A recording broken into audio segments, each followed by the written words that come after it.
Let me just start off by saying good afternoon, everyone. Welcome to all of you, or for many of you, welcome back. I'm Christy Ellenberg. I'm the Director of Collaborative Partnerships and Strategic Initiatives for DHEC's Environmental Affairs. And again, today I'm going to be serving as a facilitator as we kind of continue these discussions and some possible updates to Regulation 61-9 and really overall the land application and final use of sludge and effluent. Looks like Myra's found a camera as well.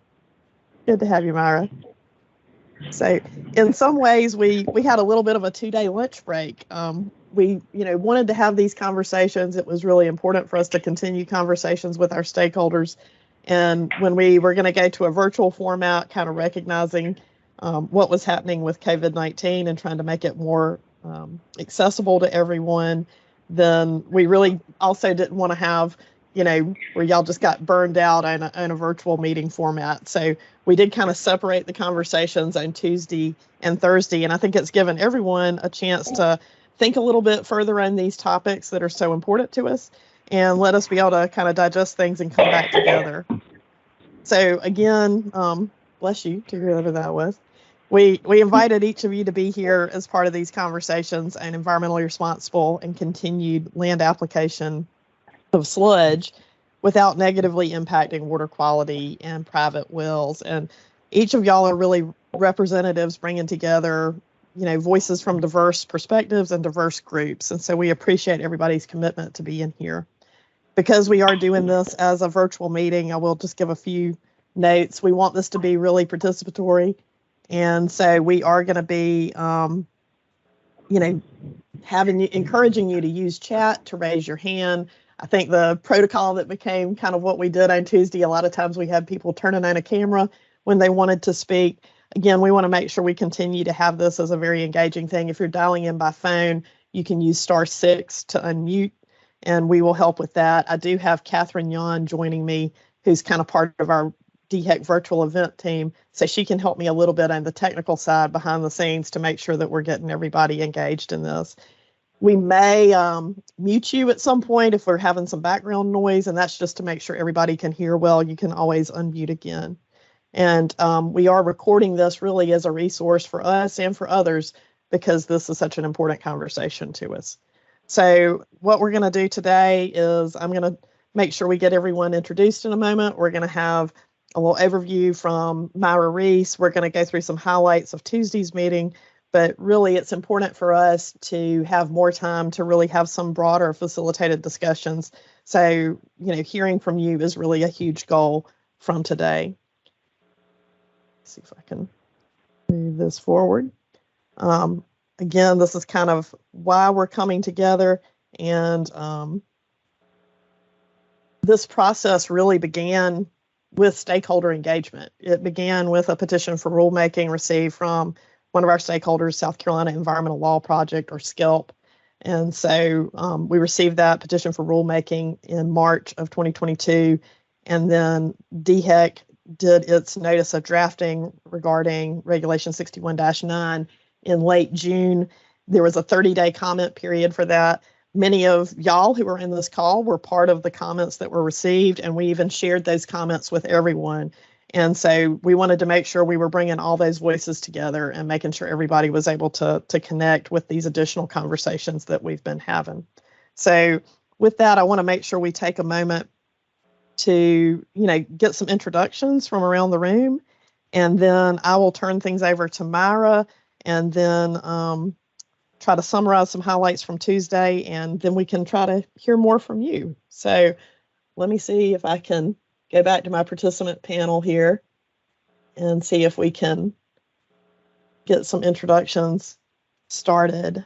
Let's start maybe, I know we've got quite a few people who are from our kind of environmental advocacy and nonprofit stakeholders that are here. I see some of them alphabetically right up there near the top. So Ben, do you want to kick us off with a quick introduction?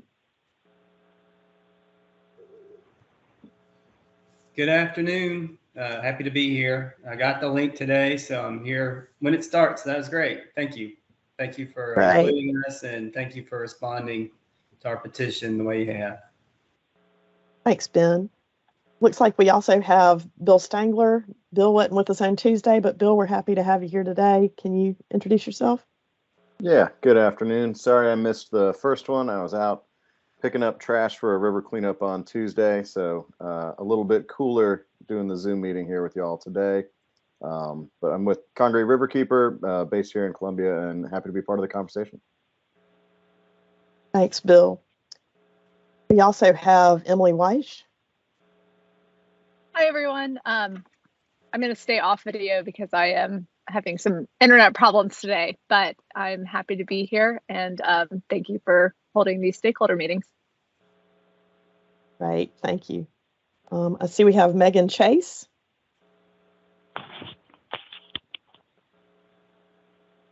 Hey everyone, I'm Megan Chase, State Policy Director at Upstate Forever. I was here for part of the meeting on Tuesday, but had to step away in the middle for another meeting, but plan to be here for the entire 2 hours today. Thank you again. Thanks, Megan. I hope I'm saying this first name correctly. Is it Paula Macho? Yeah, that's really close. Okay. Welcome. Thank you. Yeah, I'm Paola from SCLC. Thank you for having us. Great. And then I see we have Zach. I'm going to try to get your last name correctly too here. Buer. I'll save you the trouble. Yeah. Thank you. Zach Buer, Conservation Voters of South Carolina. Thanks for having me. And I believe from CCL, from Coastal Conservation League, we have Riley Egger. Riley? Howdy, y'all. Riley Egger, Land, Water, and Wildlife Project Manager with the Coastal Conservation League. Did I miss anyone? I'm kind of scrolling back and forth from some of the environmental stakeholders. Hey, y'all, this is Matt Neese with Carolina Farm Stewardship Association. We were not able to be here on Tuesday. I was out of town in Durham for a work conference, but happy to be here today. For those that aren't familiar with us, we're a farmer-driven, member-based nonprofit that advocates for small and mid-sized family farms, farmland conservation, farmland preservation, and soil health are big issues to us. So we're excited to be a part of this. Thanks, Matt. We're happy you're able to join us. Also from our agricultural stakeholders, I know Wayne Belger is on the line. Wayne was here with us Tuesday. You're joining by phone. Wayne, would you like to say hello? Thank you, Paul, for having us. Okay, and I'm trying to look as well to see if we have some others. There were some that had registered saying they were planning to attend that I don't see from the agricultural side. No, Paul Breadwell was with us on Tuesday, and I don't see him. And I think we were expecting a few others that I don't see that have joined us. So are there any other agricultural kind of stakeholders who are on the line?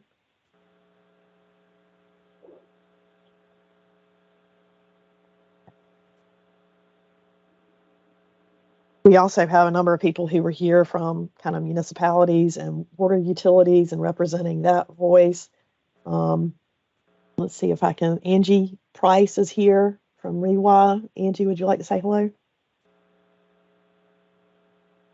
Hi, everyone. Angie Price from REWA. We're a regional upstate sewer provider, and we also have our biosolids program supervisor listening in today, and our water resource recovery facility manager, Ethan Fight and Brian Smith.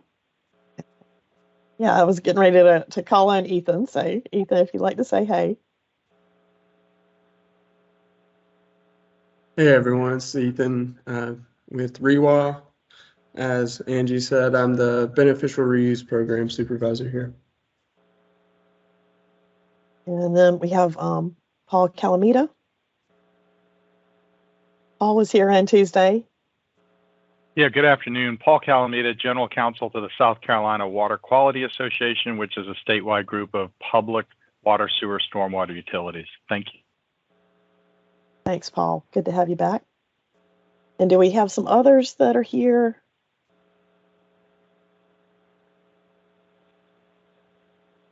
Yeah, this is Nick Odom with South Carolina Manufacturers Alliance.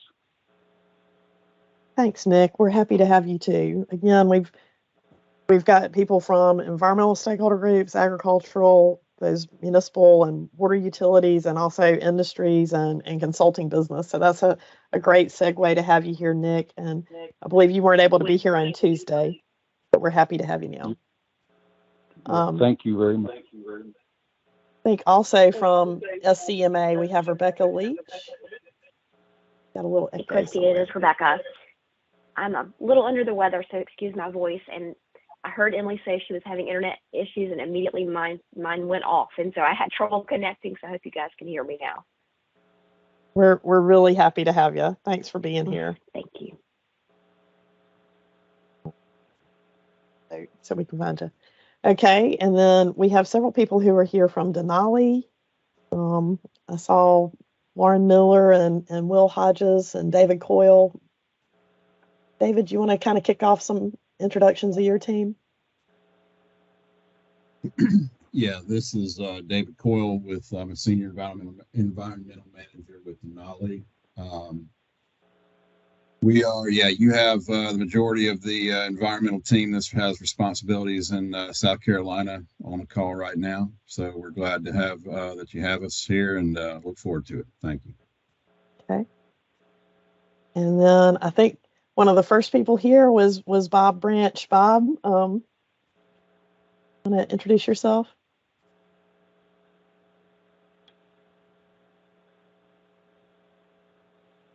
I was also having some difficulties with video, and so I'm here only by audio, but I'm getting some feedback. But Bob Branch, work with Branch Residuals and Soils. So, Okay, well, let's see if turning off my camera will help somewhere along the way, if we need to. Are there some that we didn't have an introduction for? Who are we missing?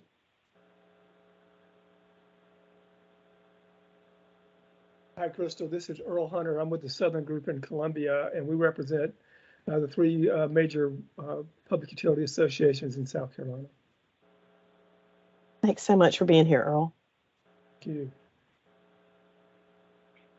Yes, this is Casey Price with Lawrence County Water and Sewer Commission. Thanks for being here, Casey.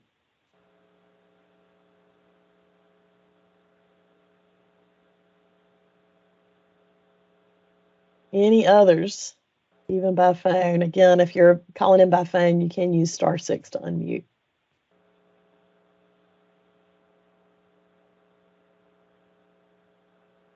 Okay, well, Myra, I do think we have a pretty full house. I might turn things over to you, and then again, we'll try to make sure that we give a little update from Tuesday's discussions. And on behalf of DHEC, I'm sorry, go ahead. I'm sorry, this is Rick Caldwell with South Carolina Farm Bureau. Rick, so happy to have you here. And we do have some other ag representatives in the room too, so we're happy to have you. And Myra, maybe before I turn it over, I'll just note we do have a number of DHEC people who are here from Environmental Affairs and from the Bureau of Water who are going to be able to be part of these conversations and be able to listen in, as well as maybe Sarah Martinez, who is from our Office of General Counsel. So with that, I'm going to turn things over to Myra. Hey, Myra, y'all need to unmute the phone in there. If somebody can hit *6 on the conference room phone.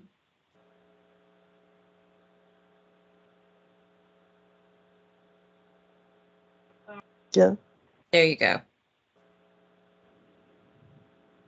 All right. Somebody give me a thumb up if you can hear me. We got you. We got you now. Okay, thank you.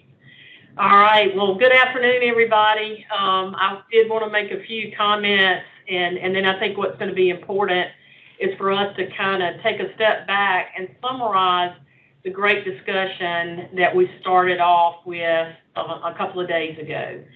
And I want to emphasize, it sounds like we got some great additions to the stakeholder group. And here again, I just want to emphasize, I think this is what sets South Carolina apart from other states, is that there, you know, we've got a lot of partners on this phone. On this stakeholder group, we consider you partners, and we've tackled a lot of very challenging things over the years. And here again, I think it's an opportunity for us to roll up our sleeves, figure out how we're going to address and have a path, you know, very clear, transparent plan, how we're going to deal with all the challenges that are being discussed related to PFAS. And as all of y'all know, there's so many moving pieces and parts to this and so many different angles. Even EPA, you know, even though they came out with their roadmap, they consistently say, you know, this isn't something we're going to solve overnight. And when you get to a point where you make a decision and you're kind of feeling good about it, then you start thinking about some of the consequences of that. This is truly just not a drinking water issue. It's multimedia, and it impacts so many different aspects of activities going on within the state. And it's just so important for us to put our best foot forward when we move forward with our approaches and stuff. And I think we can get there as long as we have meaningful engagement, involvement from you as our partners and our stakeholders. And we really need that diversity of perspectives. And I do want to say I just greatly appreciate the transparency, the openness of the discussion on Tuesday. I think we're going to continue with that today, and we look forward to continuing this process. I'll mention a couple of things that kind of I did from homework, I guess, from Tuesday. Just hearing some of the comments, which Christy will summarize in a minute, is I'm the president of ECOS and get to interact with EPA leadership every Wednesday. And actually was having some discussions with Janet McCabe, who is Regan's deputy, and we were talking about the conversations of many states across the country, probably just about all of us, even the ones that might have some strategies about application of biosolids, how challenging and complex these issues are, and the need for timely guidance and things coming from EPA. And we know that EPA is working on millions of things right now, but we have pretty much asked them to prioritize this and for us to start forming a group that will be working on some of these issues even more heightened. And so I just wanted to pass that on, that I think you're going to see from my perspective, and I would expect all of you and your similar associations and partners across the country for y'all to be doing the same thing. And I think this gives us an opportunity to bring that national conversation back to the state level. So, and in fact, Lisa Clark, who is the environmental director from Michigan, is also an officer for ECOS. And she and I had some really good discussions yesterday, and I'm going to be following up with her even more. And you know, I think it's really going to be good with the relationships and contacts that each one of you have individually, and what we can offer from a DHEC perspective as well. So I think here again, I want to say the most important thing I think we can do from a DHEC perspective is listen and ask some questions after we summarize some of the comments and some of the points, all that were very valid, that we can try to figure out what's in the best interest of the state of South Carolina as far as addressing this issue. So with that, I think what I'll do, Christy, is turn it back to you to kind of summarize the concerns. And I think we have a few questions that we want to go ahead and kind of continue the conversation, because we know that a lot of you probably left the Tuesday meeting and probably sparked some new ideas maybe that we have not seen yet in the written comments or have heard based on these gatherings. But let's go ahead and let's start the conversation. Yeah, thanks so much, Myra. And again, Tuesday, Crystal laid out a lot of great background information. She tried to talk through, if we're going through a regulatory revision, what are some of those major discussion topics or things that would have to be part of that revision. And in that, we kind of were able to get some great discussion going. And even when we were talking about applicability, some of the first questions were really about definitions. How are we defining those pollutants? Do we need to define a level that triggers requirements? And again, this is a situation where defining that level is something that's still in process here. And then how is environmental problem defined was discussed as kind of a group. In addition to definitions, there was a discussion on durability of PFAS. So what's that cumulative impact that's going to happen with PFAS? And there were also discussions of, if you're not having PFAS as a land application, what are those alternative methods of disposal that are going to be part of that consideration? Is it going to a landfill? Is it incineration? Or there are ways to kind of minimize the PFAS loading with product substitution and some other things. And I think there were some other comments that said, maybe the timing is something we need to talk about first. I think that's where the kind of pump the brakes comment came in.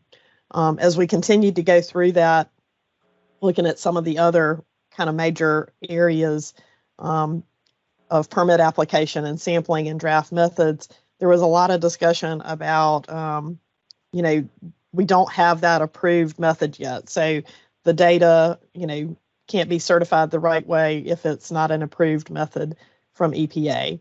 And that, sharing that data without certification, how is that going to work? What's going to happen with uncertainties?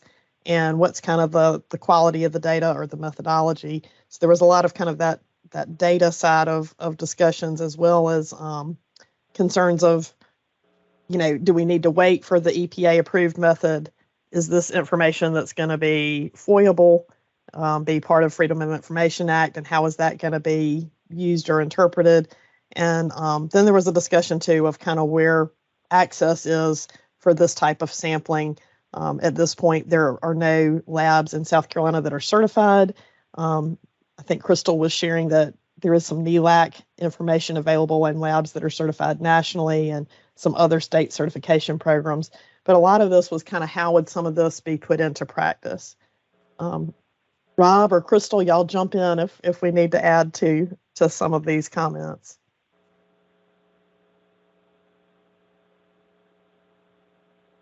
Yeah, and kind of how we're putting, how would we put things into motion? There were some questions about what types of forms would be required if there's a lack of certification and a lack of certified labs. Would you need a supplemental form? Would you have a new form that would be created, that would be submitted? Guidance to permittees and how to submit that data, how would that work? And then a little bit about the analyte list of 1621 of tentatively identified compounds. And as we went forward a little more, we started talking about, monitoring and frequency of monitoring really led to how does this coordinate with other programs that we have? So how is this going to run in parallel to our pre-treatment regulations, and how do we minimize things through pre-treatment? We do have Brenda Green, who's been part of both of these, who kind of leads up our pre-treatment program with Bureau of Water. There were some discussions about, soil and groundwater monitoring. How would that be done, and would that actually, limit or end a lot of the biosolid or land application? And there were some discussions of, this land application can be something that's a benefit, especially compared to some of the chemical fertilizer alternatives. I think some of our ag stakeholders were definitely talking about that. And then we talked about kind of, can you characterize the municipal solids and calculate those rates to be protective of groundwater? I think a thing we heard several different times was characterize, minimize, and then regulate as kind of a path forward that was suggested. Again, the timing side is not just looking at the timing of EPA and these evolving discussions at the national level, but how does that timing impact agriculture, because your farmers are planning for their crops and planning for their fertilization, really a year and a season in advance. And there were also some notes of, there are those benefits from land application that can be beneficial to industries and ag. We're going through this really quickly. When we kind of got into some broader questions later in the discussion on Tuesday, I think it was Myra that kind of posed that question of what are those impacts, what are those considerations we need to be thinking of. So really one of the first reasons we were bringing people together is what's that impact on private wells? What's the impact on water quality? We talked about the consideration of the timing. Again, do we need to wait for EPA and their MCLs? How do we continue those discussions with EPA on the national level? And looking at testing methods that are in draft form. There was some comments about successes in reducing PFAS. This is, most industry is having or doing some voluntary participation, trying to cooperatively reduce things. There's some product substitutions and some other minimizing practices that are there, and would publishing data be able to help on that? There were some questions about how does this impact permit renewals in our current regulatory process, and then on kind of the data collection side, are we doing kind of research methods versus compliance methods with this information? So how are we gathering this information? How are we using it? And how would it be available publicly? And how would that connect to EPA final methods? And then I think we also heard from Paul Breadwell about, a lot of our poultry plants, they're large water users. They're not generating these materials, but you can have some impacts when things are kind of passed through materials there. And then there were kind of some different approaches that were discussed too. This is as we were a little later in the meeting on Tuesday. One comment was really about what's that cost benefit analysis, that this is really one component of larger waste management strategies. There are those benefits of land application that can come into play. And there was a note of kind of rising fertilizer cost and how that plays into this as well. There was a discussion of a vulnerability approach. So can we target these efforts to make sure that we're focused in the areas that need the most attention? And again, we heard a kind of that recurring theme of kind of the characterize, minimize, and then regulate. So for those of you who were there for Tuesday, are some of those comments resonating from what y'all heard as part of that meeting? Are there some clarifications or some things y'all want to add to that?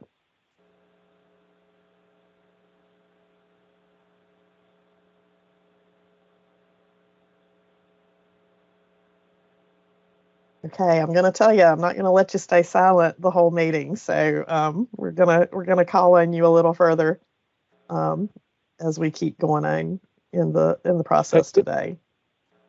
This is Nick Odom. One thing I looked at is you articulated that list.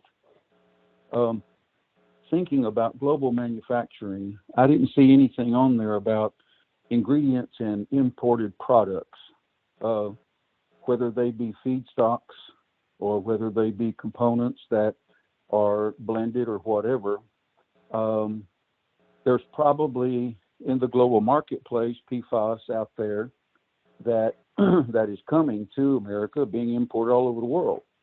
But I don't see anything in your strategy. At least I didn't see anything there about, you could possibly clean something to a level, but yet have issues based on importation of ingredients that have trace levels of things that need to be worked with. And substitution is a nice word. I worked in global manufacturing for 41 years, and substitution in China or substitution in Pakistan or India or anywhere else, it doesn't work.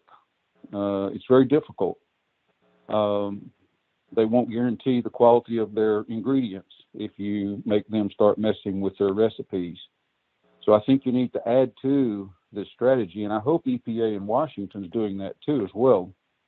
And this is true of other things. PFAS is just not the one. There's other things that manufacturers who import ingredients have to deal with. So I would just offer that as something that you might want to think through as well, which is a pretty big hurdle.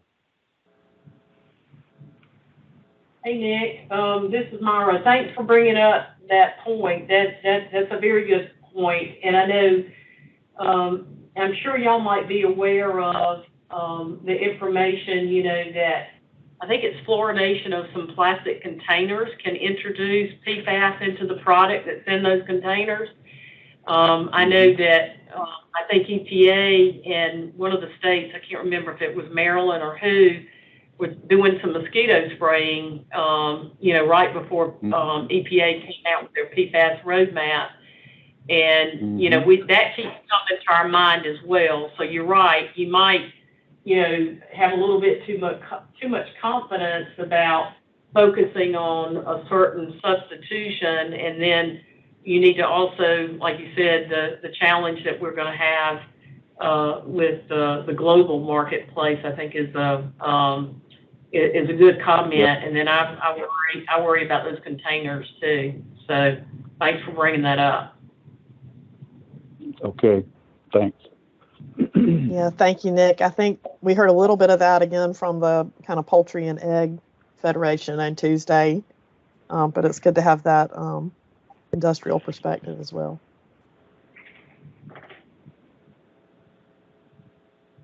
Hey, we can keep talking and kind of come back to that list as we need to make sure we're amending it.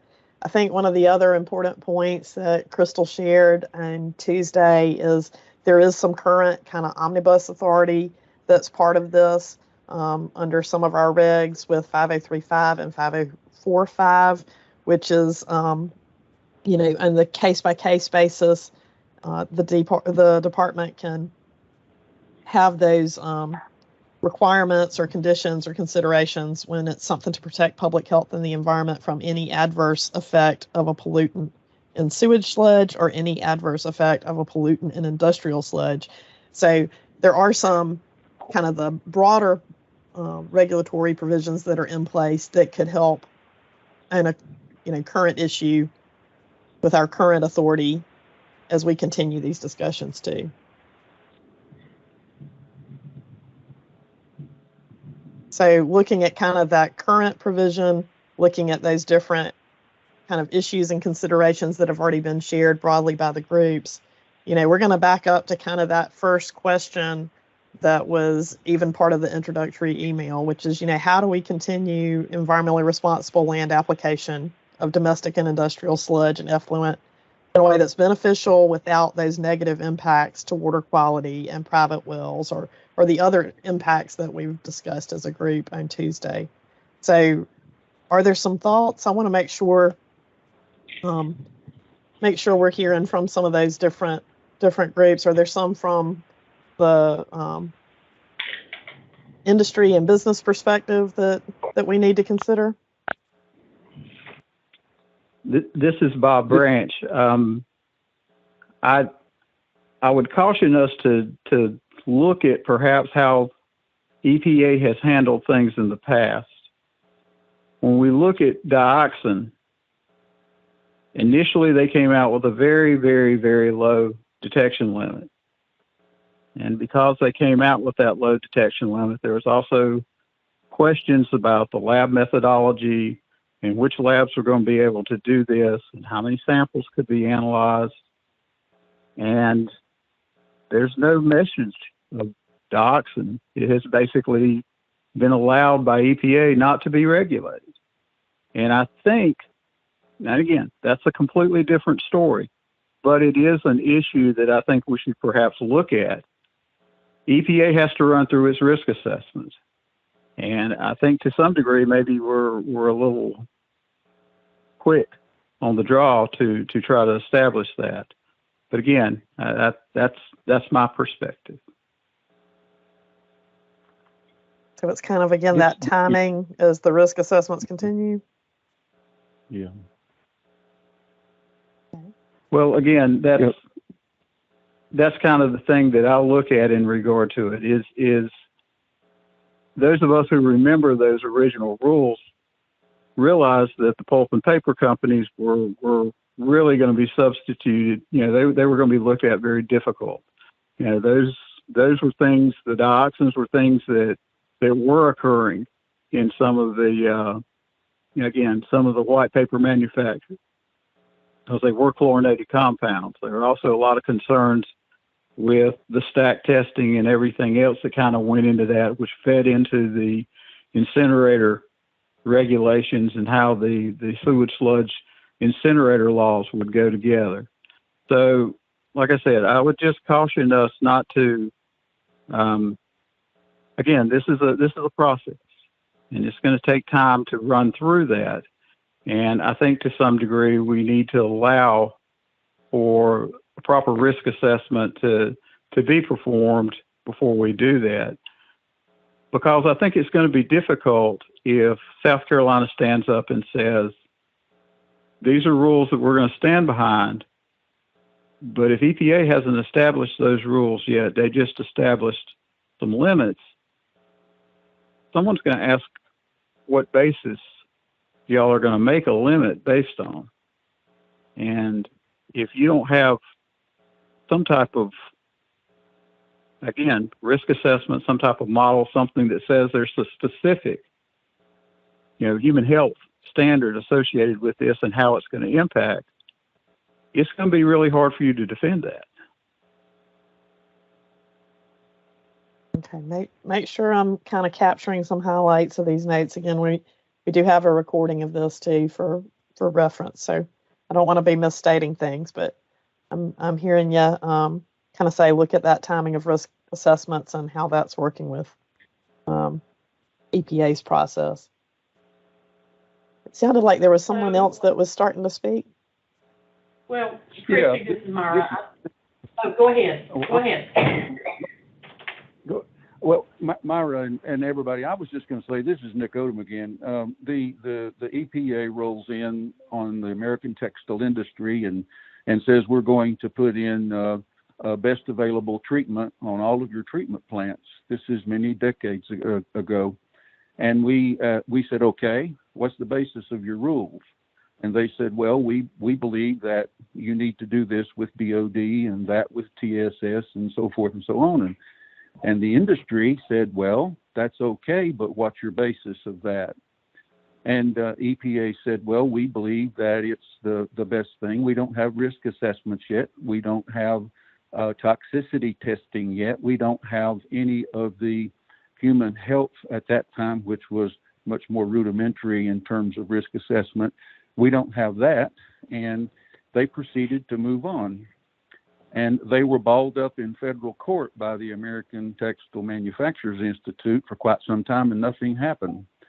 And until that group of fine people at EPA sat down with the leadership of American Textile Manufacturers Institute and worked together to get those scientific data, those scientific assessments, the facts, if you will, and put together then best available and practical treatment. And it was a great success in our country. It was great for the consumer, and it was great for business, and it was very, very good for the environment.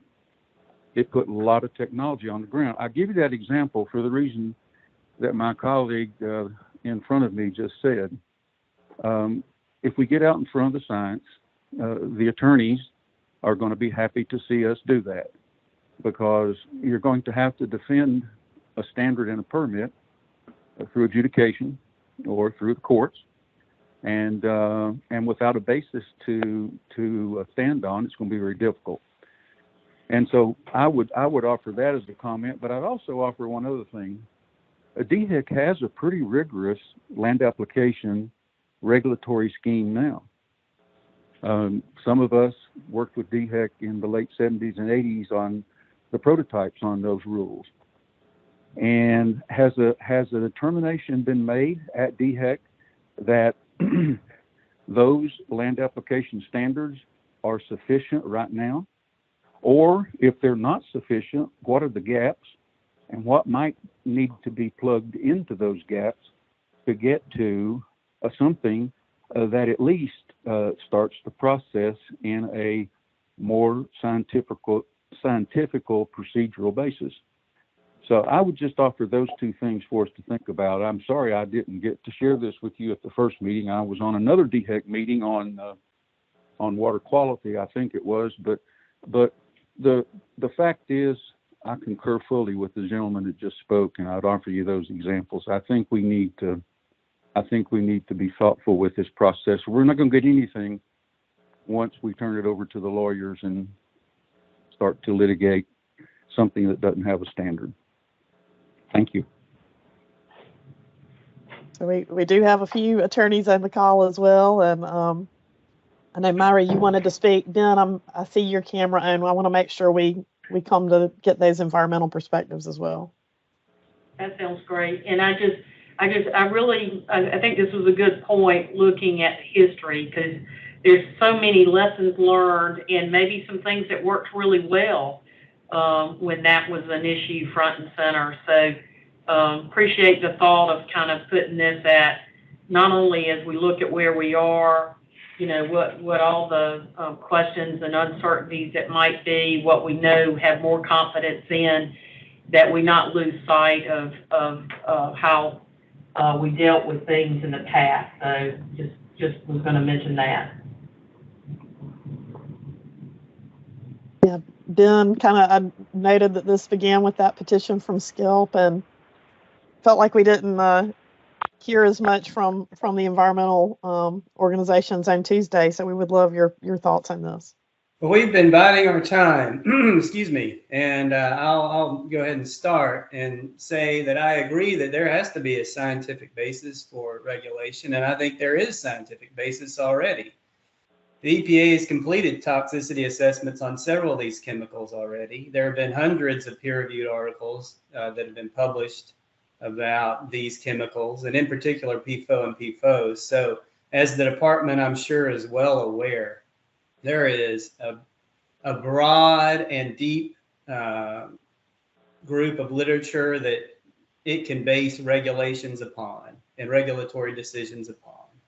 And as the EPA continues to do its work, there will be more. But right now, there are gaps in the land application of sludge regulations. And I can tell you that because I know people who can't drink their water anymore because sludge that was contaminated with PFAS was applied right next to their property, and their wells are contaminated. So is there a need? Yes. Is DHEC obligated to do something under the Pollution Control Act? Yes. Should it be based on sound science? Absolutely. And that science is out there already.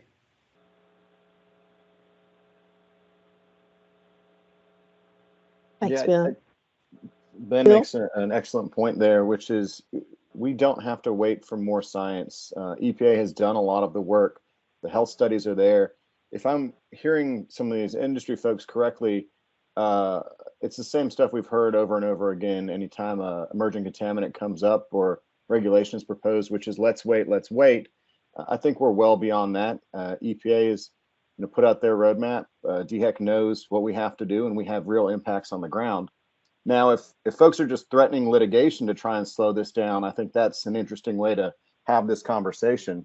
But if that's what we're hearing from the industry folks, that's a bit concerning. And that's what I think I just heard a minute ago is if we don't slow this down, they're going to try and jam this up in courts. I'd recommend they tell that to the folks who can't drink their water. You patently misunderstood what I said. I said, let's don't do that either in large part or on a case-by-case basis. I said, because if you get a permit that doesn't have a scientific basis to that permit, and I don't believe you're totally correct on your statement about good science out there in all areas for PFAS either. But that said, I think that my point was, let's don't go there. Let's work together to get to good facts and good science and move this forward in an orderly manner. So no, there was no threat from industry. And if you took it that way. I'm sorry you took it that way.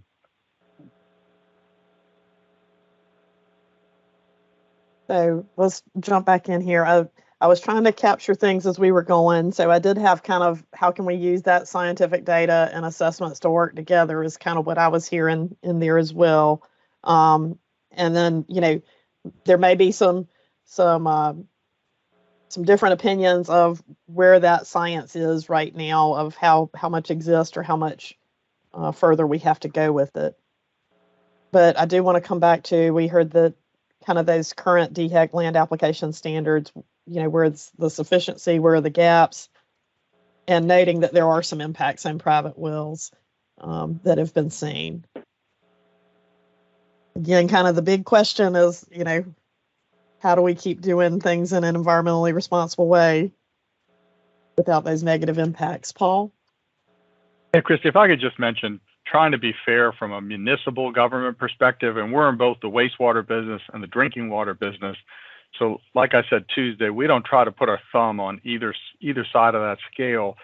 But to be fair, the science is not quite there. We do not even have an approved method for sampling yet. It's still a draft. There's a lot of people within EPA, including their science advisory board, that has concerns about that method. Secondly, on the interim health advisory levels that were just put out, my understanding with the UCRM, the PFAS monitoring that the water systems are going to do, there's going to be a 4 part per trillion detection level. Now the standard is 0.004 for PFAS, or for PFOA, excuse me. So that's 3 orders of magnitude higher. So we agree that there are issues with these chemicals, and as local government, we want to minimize these chemicals. But I don't feel it's fair at all to say that we understand the right, how to measure these properly so that we can certify them as true, accurate, and complete, or what the right level is. If the answer is the right level is 0.004 parts per trillion, then it's meaningless because everything's above that, and there's no way to get down to that level and still implement. Financially, there's no way. Technically, there's no way, and it would destroy critical programs that we don't have alternatives for. So I don't think it's productive to, everybody beat each other up over this stuff. Our view is there are real issues with these chemicals. We need to characterize the loads from industry, from local government, and private wells and surface water. We need to both characterize it and then do maintenance monitoring over time, because we're going to get, every year we were able to detect some more individual PFAS chemicals. So we want to make sure that one doesn't pop up, because they will. And then we think everybody should minimize. We're open to minimization plans, both for industry, local government. We think the state, it may be inevitable if the numbers are that low that we're going to be putting in PFAS barriers at all the drinking water systems, and maybe the people on groundwater, they're either going to have point of use carbon systems, or they're going to have to go on public water supply.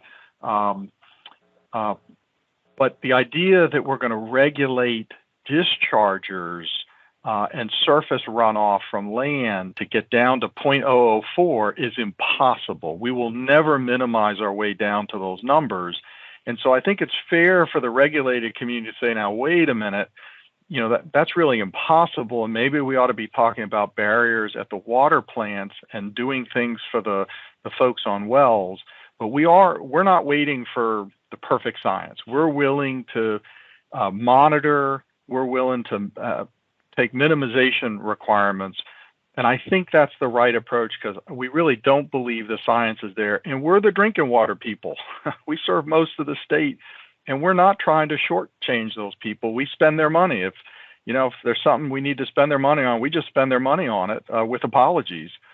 So I just ask everybody, I don't think it's productive to anybody to get on their high horse on this. There's a lot we don't know. And one other thing I'll just tell you, like some of the treatment technologies, the granulated activated carbon, That works really well for long chain and not so well for short chain.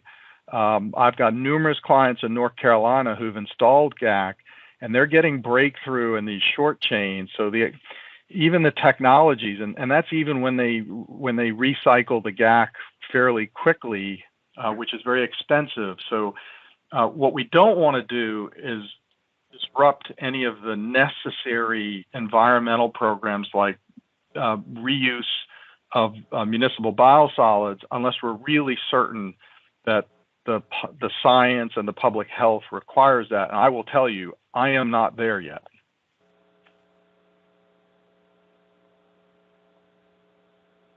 Okay, so I'm again hearing some different perspectives of kind of where the science is for this. We've heard from kind of Paul on behalf of those municipalities and water utilities. Are there some others who have some perspective from that sector that they want to share?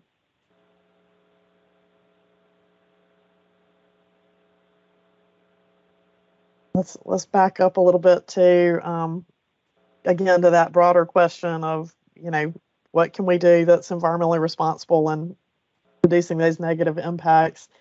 I've heard from kind of industry, municipality, environmental. I want to make sure we check in with some of our ag stakeholders. So Wayne or Rick or Matt, could y'all kind of share an ag perspective?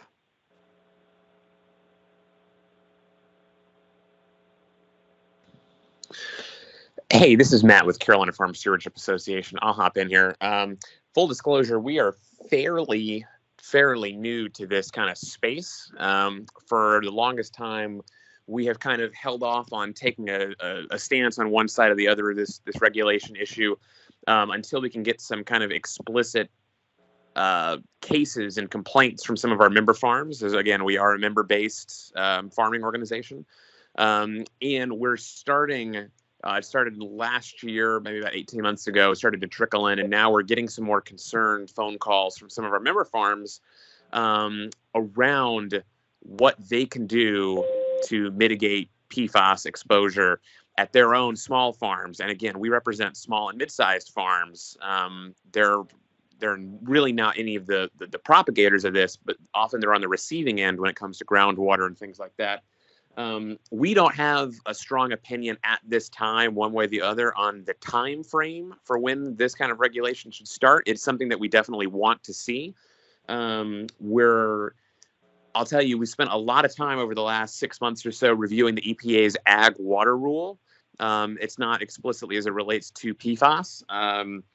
But one of the things that we also want folks to keep in mind too, especially on the regulation side of things, is making sure that whatever type of regulations are put in place don't unduly burden small scale ag producers. Again, as they aren't really the propagators or the source of a lot of this contamination, we were able to successfully modify, or I should say have the EPA modify their ag water rule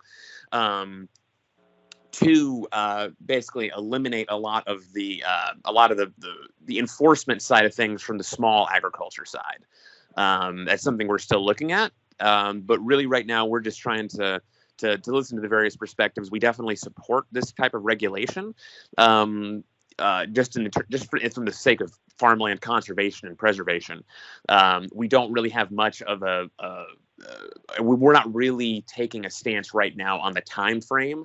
I will say, however, we aren't committed to waiting for the EPA to issue even further guidance, because I think that it's, like I said, a little bit disingenuous to say that there's no science behind PFAS and no science behind having to regulate it. I think that there is that science that's definitely defensible out there right now.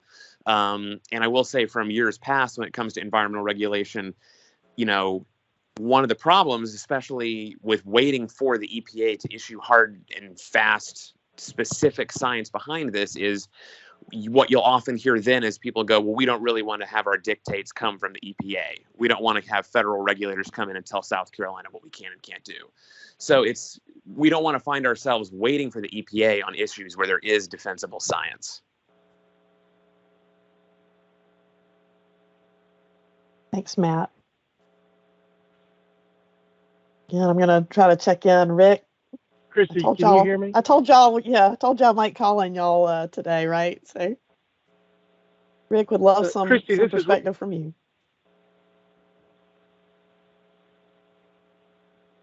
Chris, I think we started to hear you, and then I don't know if you got muted. Catherine, there you are, Rick. hey, Christy, this is Rick. Can you hear me? Yeah, we got you. Hey, this is Rick Caldwell with South Carolina Farm Bureau, and appreciate the opportunity that DHEC has established with these listening sessions and trying to get everyone around the same table so we can have some meaningful discussions. The one thing that we've done in looking and scouring all of the information, there is a lot of stuff that's out there, but it seems like there's a lot of science that jousts between each other, and even folks within the EPA that have differing opinions, and we're just trying to understand all of the information that is available, so we do make good decisions. And I think that's one of the things that we want to encourage, is to make sure that we do make those good decisions, and that it's vetted through a tried and true method that we've seen before. And so with that being said, we look forward to hearing more about how the EPA is continuing their process and their timeline related to establishing certain parameters. And another thing that we've gathered during this process is, I think it's something that you hit on and Myra hit on, is the sense that there's not a lot of opportunities in the state of South Carolina, even to get some testing. We've done some work ourselves just to figure out who out there is able to do testing from a NELAC accredited standpoint. And a lot of the folks that we called were unaware of the methodology and unsure if they would even offer to test. So I think that that's something that we need to make sure we also consider. But I do agree that we need to understand the science and, as always, make good science-based decisions. But we do need to understand them, and the EPA is committed to working on this. And as Myra said earlier, they're fast-tracking this, and so I would encourage us to continue to push the EPA to fast-track.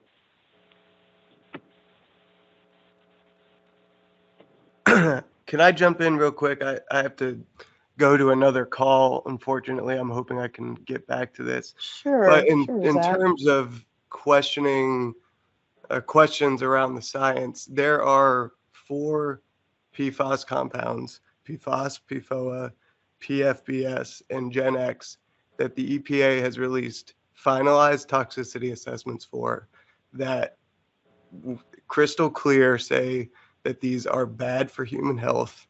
And I think instead of questioning where the science is on terms of detectable limits, etc., a good place to start is to say that they have already determined they're bad for human health below detectable limits.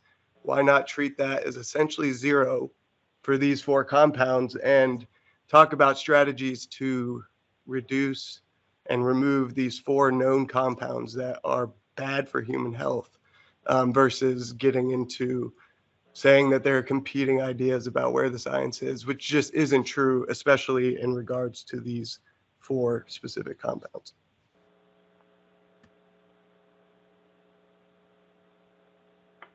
Thanks, Zach. I see Megan turned on her camera, and I see Emily's hand up. Megan, you want to add to that, and then we'll come to Emily? Yeah, thanks. And I'll just piggyback off of Zach's comments, and also those from Carolina Farm Stewards regarding the level of defensible scientific information that we have. We have 6 decades of scientific studies that demonstrate exactly what Zach just articulated.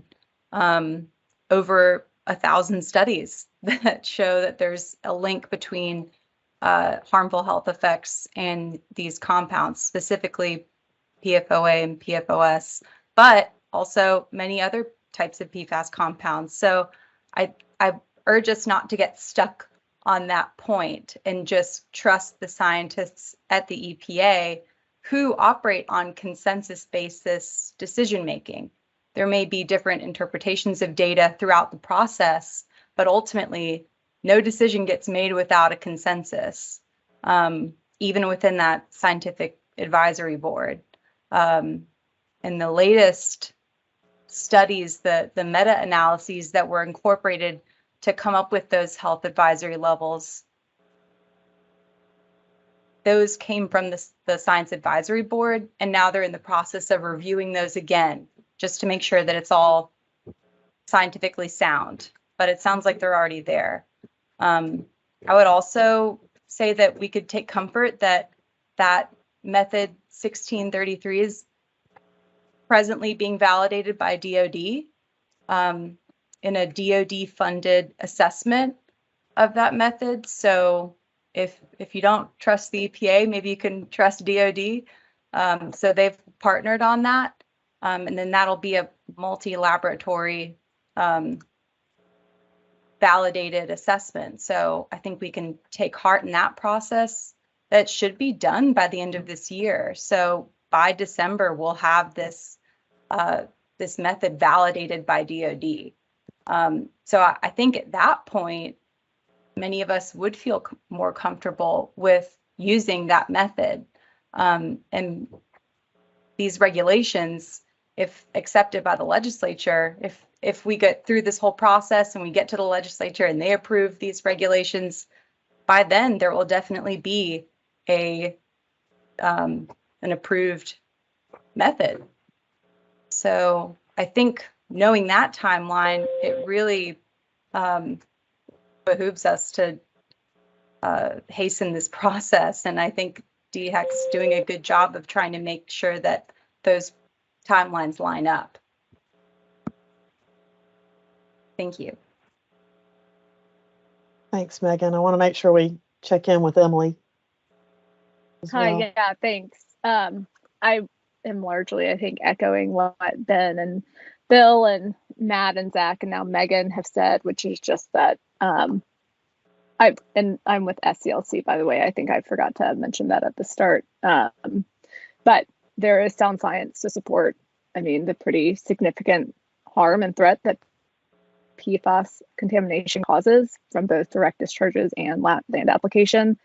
And I think that alone supports South Carolina taking action right now to support its citizens. I think in terms of the kind of ultimate question on this slide in front of us, which is how we go about doing that. I know in our comments, we advocated for what we think is the gold standard, which is banning land application of sludge that's contaminated with PFAS. But we also pointed DHEC towards Michigan's tiered approach that has been very successful, and that has sort of banned at one level industrially impacted sludge from being land applied. Kind of at the middle tier level, it strictly regulates the application of that, and it also requires identification and source control. And I think that is another approach that DHEC could consider. And I think I heard Paul voice support for that approach during Tuesday's call, but I apologize if I misheard that, Paul. I don't want to misrepresent your position. Emily, I think that kind of takes us to that next question we were going to try to say, or what are some of those different mechanisms or processes that could help us, kind of meet our needs? So I'm hearing one is kind of that gold standard of banning land application of sludge with any, I guess that was detectable levels of PFAS. I want to make sure I'm capturing these summaries as best I can on the fly. It's harder to type under pressure and on camera, so I don't want to mischaracterize something that you're saying. And then you were saying that other approach is really the identification and kind of a source control approach. Y'all help me if I need to better summarize that. I think she was suggesting I think she was suggesting the Michigan approach to where they regulate PFAS in 3 tiers. Less than 50 you can apply wherever you want. 50 to 150, there may be some site limitations, but you still can apply while doing some minimization. And 150 part per trillion PFAS or above is considered industrially impacted, and you're not allowed to apply that. And that you did not mischaracterize my position. I think that's one reasonable approach that could be considered. And yeah, just to add to that, you know, I don't necessarily think we're advocating specifically for the limits that Michigan chose. You know, I think that's something DHEC should look into, to setting their own limits and looking at best available science now. But that approach to us seemed like a reasonable option, if not the, again, gold standard, the better standard of banning land application that has been contaminated.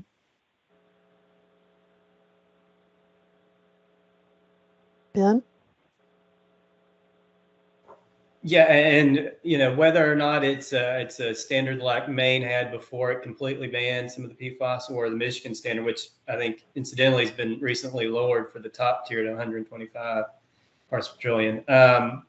We need standards, and I guess one of the questions or concerns that we have with respect to what has been shown in the slide so far is the case-by-case approach that DHEC has indicated it's considering right now.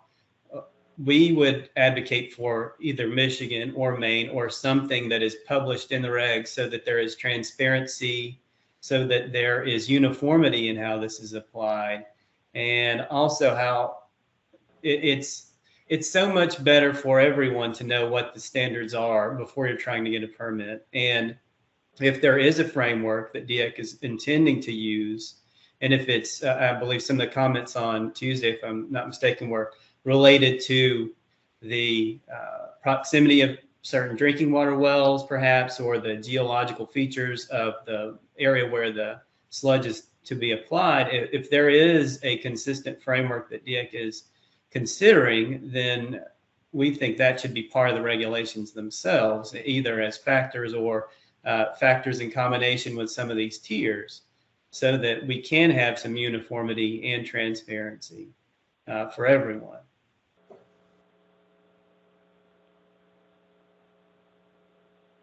Okay, thanks. I'm going to kind of check back in with the group as a whole too, to say, you know, are there some other kind of mechanisms and processes or comments on having that uniformity and framework? Hey there, this is Riley.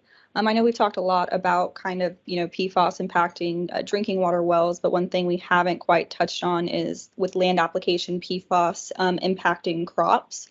And just that, as knowing that that's a pathway of contamination for PFAS that gets into our bodies, eating contaminated crops, or even livestock eating contaminated feed. So in this process, I just want to keep that under consideration.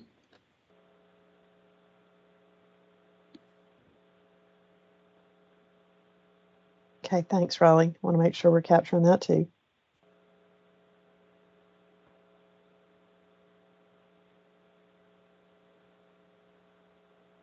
So from a mechanism or a process or approach, are there some additional thoughts on that?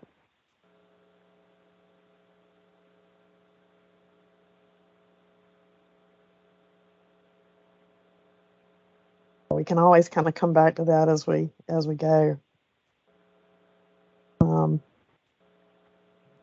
One of the questions we had, maybe. Hey, Christy. Yes, ma'am. Could we ask if folks have some additional? This has been great conversation. If folks have additional specifics on the minimization approach, just want to hear some more. You know, I think we've heard about bans and a tiered approach and things like that, but really honing in a little bit more on details from a minimization standpoint. And Rob, I know that you've made some comments before about, depending on what levels are in the sludge, some things could be done with that sludge to minimize those levels even further, right?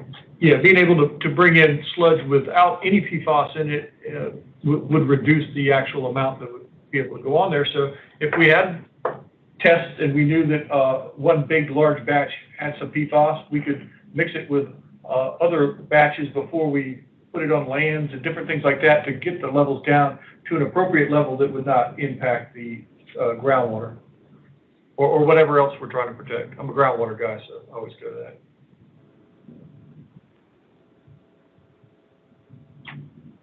So are there some thoughts? Yeah, are there some thoughts on kind of the minimization approach? And Bob, I heard you say that's kind of a dilution approach, maybe?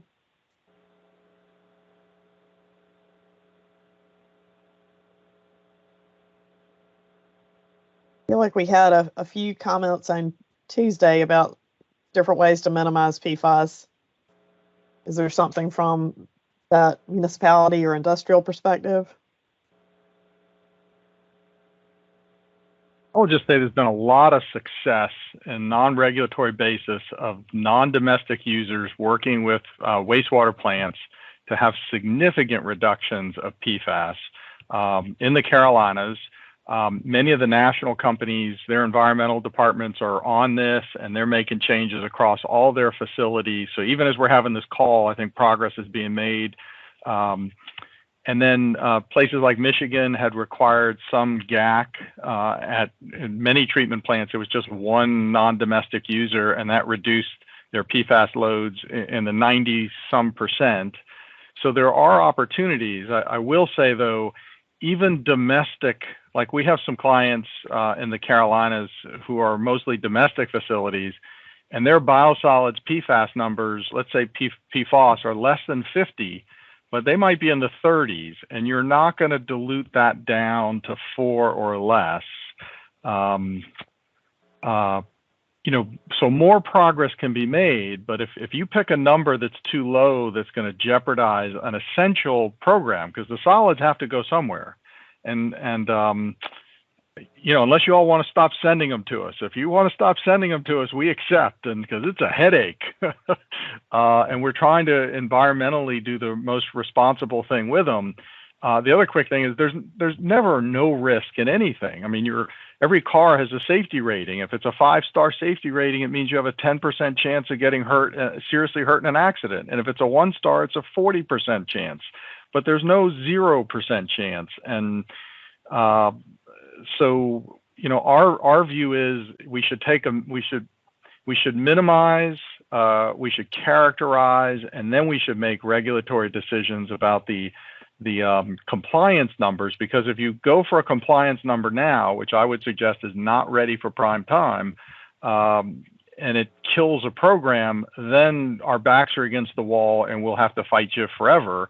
Whereas if we can all minimize and learn, take some time and learn a little better, and then maybe EPA puts MCLs out, and then you land on regulatory limits, I think there's greater buy-in, and you've made a lot of progress in the interim rather than just lawyers throwing rocks at each other.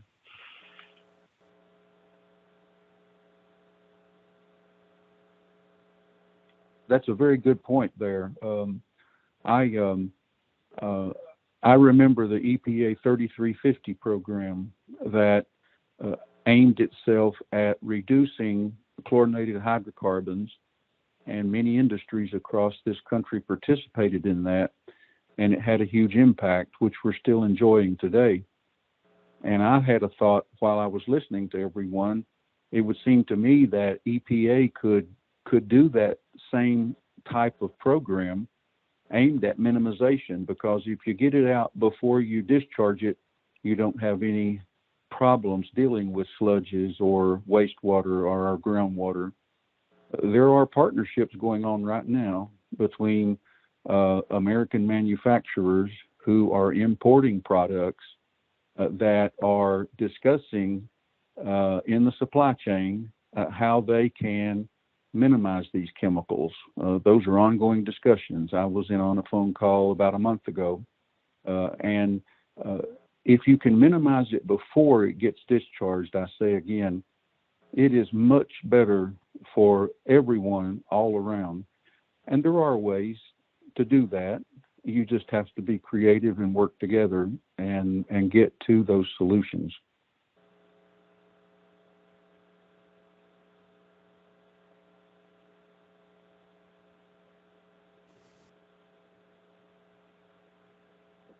Ben? Yes, we are all in favor of minimization and treatment before it gets to the end product, mainly not just because of what it can do to drinking water wells or surface water nearby or the crops themselves. And that's great. Unfortunately, we can't depend on everyone to do their part unless there are regulations in place. And from our perspective, having regulations would help incentivize additional minimization and also treatment before it gets to the sludge stage. Now we can argue about what that looks like as far as limits, but no one is suggesting that there be no more sludge still available to farmers or anything like that. But what is important is that something starts soon, because these are having effects right now, and if we continue along this path, it's only going to get worse.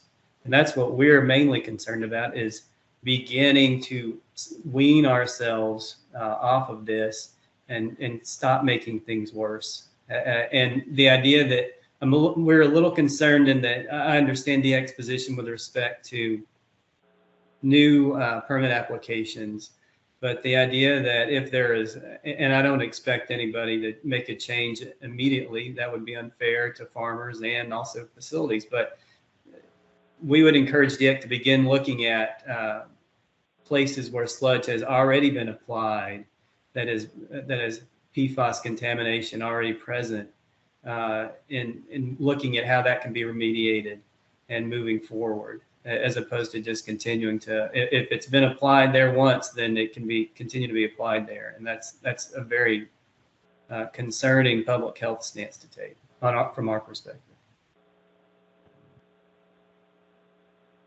Again, I did hear a little bit there of kind of, are we going to focus on places where it's already being applied or currently being applied?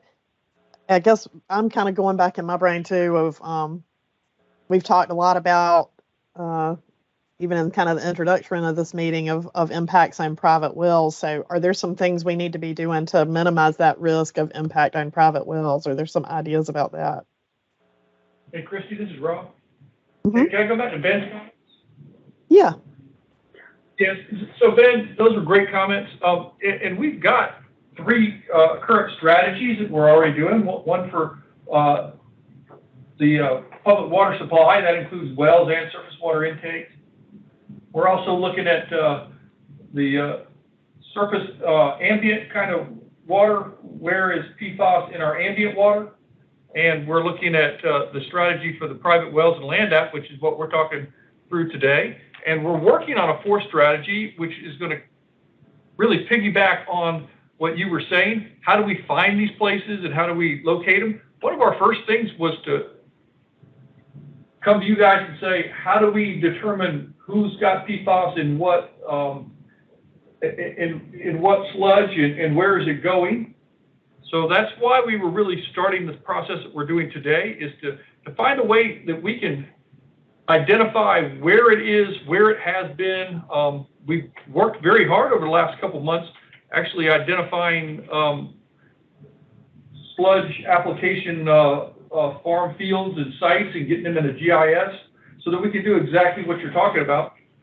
But until we actually know who has the actual PFAS in their sludge and what levels it is, we could talk all day about what the safety amount is that can go on a certain piece of property or what kind of sludges that we're looking at. But as long as we're running around looking in the dark and we don't have any information on where it's coming from and where it's going to, we feel like the rest of it, having the numbers, those are being worked on. They're being worked on by many states. We're really concerned today is who has it, where is it going, and where has it been? Kind of piggybacking on what you were saying. And but Myra, you got any? No, I think Go ahead. I was just going to say, I think that, just focusing on trying to have a good understanding of the fate and the transport in South Carolina really has been what we've been focused on. The science and data and good quality data will inform, I think, the direction we need to go, whether it's different tools. You know, some may be more voluntary, some may be regulatory tools, those type things. So, and then I do feel like there's still a partnership with EPA. I think there's some things that are going to be significant. You know, I know, you know, there's some of the funding that we can use that might come available to us to do some more data collection and stuff. And I really want to analyze that data. And like I said, just really looking for ways right now, what can we, maybe some additional things we could do to kind of minimize the risk to private wells. And certainly we're very appreciative of the funding that we got this year. That, you know, we've got a lot of federal funding, but it's mainly focused on public water systems, but to have the state legislature provide some funding that we could use for private wells when you don't, you know, when you need some assistance, we've got that avenue as well. Yeah, so we do have that proviso money that we're going to start working on and looking to find out how can we use that to help with the private wells. And there's also some other funding out there that we're going to use to maybe start doing some research on sampling of private wells that may have been impacted or that people suspect that they might have some impacts. Now we'll have to use some type of criteria to screen those out to make sure that there were in fact some land application that may have been in their area, and that land application had possible PFAS and different things like that, so that we're spending the money where it belongs and how it is. So we're working on some of that as we speak right now. I mean, we got people looking at it today. Okay, so I'm trying to capture, there's a lot in there. There is that proviso funding and maybe some other funding available. So let's maybe touch base with that group of what are some of those ways that may help us minimize the impacts on private wells. Emily, I think you had your hand up and it may have gone back down. So I don't want to miss a comment too from you. Yeah, I think it would sort of be going back to the prior slide. Really just a short comment about I don't think we need to either do minimization or address PFAS contaminated land application. I don't think that's a helpful way, I think, to frame this. I think it's a serious problem when we should be doing both approaches, both addressing PFAS contaminated sludge and also working on source control to help, you know, stop it at the source. So just a comment about not kind of not splitting it making into those, two and not don't making make it those either mutually or. exclusive. They're yes. I'm just trying to both, capture really I'm trying to important capture the steps. conversation. So yeah, we're not trying to necessarily say that's mutually exclusive. Yeah. So I'm going to go back to we have so many different perspectives in the room right now. I'd love to hear a little bit more about how we can better minimize the impacts on private wells too.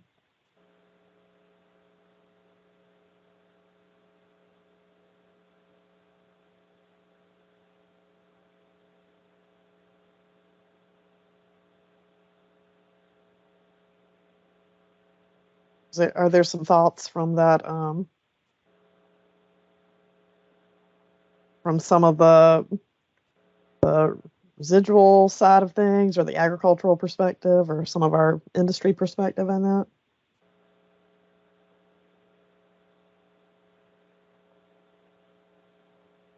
You know, you can always revisit your best management practices, which include site selection, rate of application, and buffers. You know, right now we have established buffer zones for the regulated applications. You know, the other quick thing, by the way, is we're all concerned about these regulated applications, industrial and municipal, but if those go away or you restrict them too much, the farmers will go to completely unregulated applications. And I just don't like DHEC's chances of getting any regulation on farmers on their farmland over these topics around protecting their wells. So I'm just, you know, we're always open to conversations about the best management practices and the regulatory regime that comes with the land application of municipal biosolids, like buffers from both surface water and groundwater wells, could be an approach, again, an interim approach, while we figure out some other things. But you have to be careful in all of this, because, for example, if you limit the application rates, the farmers are going to say, that doesn't work for me. I'm not willing to take the regulatory restrictions that come with biosolids, and I'll just go to some other product. We're also mindful that the farmers tell us, last on Tuesday's call, that fertilizer is up 200% this year alone, which I'm not surprised at. Apparently there's a global shortage of it. I'd love for them to come take it from us in South Carolina. So the farmers are in a tough spot economically, and the price of food is way up. And so, there are a bunch of social needs and considerations that we can't just focus on water quality as the only, with blinders on to the rest of the public and social issues and needs that unfortunately municipalities have to balance.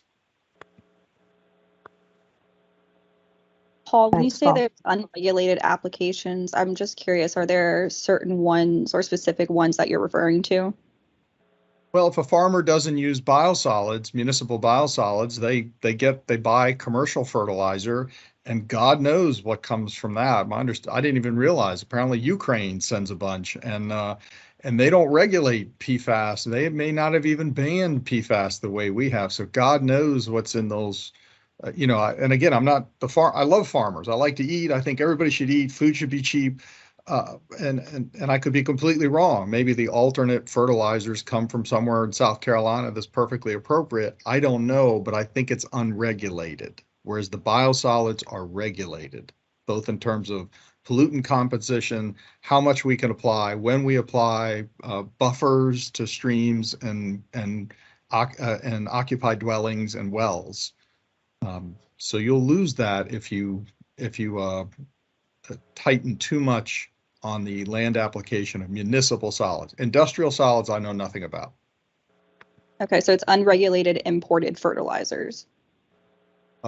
Unregulated local or imported fertilizers, just not biosolids. And the farm folks are on the phone. I don't know where they get their fertilizer for those who don't participate.